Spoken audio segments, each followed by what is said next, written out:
नाशिक निफाड तालुका 13 मे 2026 रोजी निफाड तालुक्यात उन्हाचा तडाखा वाढत चालला आहे।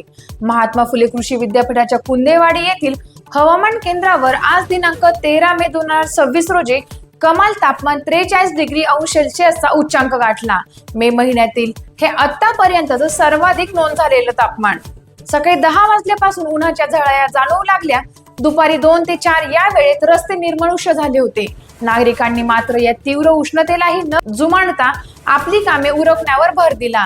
शेतकरी बांधवांनी पहाटे लवकर उठून शेतीची कामे आटपली, तर नागरिकांनी रस्त्यावरती चालणे, गाड्या चालवणे व दुपारच्या वेळेत शेतीची कामे आटपली। तरी नागरिकांनी रस्त्यावरती चालणे, गाड्या चालवणे दुपारच्या वेळेत 11 ते 2 थांबवले। तर लग्न सराईच्या हंगामामुळे अनेक कुटुंबियांनी लग्नाची गडबड उरकण्यात व्यस्त होते। महात्मा फुले कृषी विद्यापीठाच्या हवामान तज्ञांनी दिलेल्या माहितीनुसार पुढील 2 दिवस उष्णतेची लाट कायम राहण्याची शक्यता आहे। नागरिकांनी दुपारी 12 ते 4 या वेळेत घराबाहेर पडणे टाळावे, भरपूर पाणी प्यावे व डोक्यावर टोपी किंवा रुमाल बांधावा, असे आवाहन प्रशासनाकडून करण्यात आले आहे। दरम्यान उष्णता वाढली तरी निफाडकरांनी न डगमगता आपले दैनंदिन कामे, लग्नाची कार्य वेळेत उरकण्याचा निर्धार केल्याचे चित्र तालुक्यात दिसून येत आहे। टाइम्स ऑफ महाराष्ट्र न्यूज साठी निफाड तालुका प्रतिनिधी उत्तम जाधव यांचा रिपोर्ट।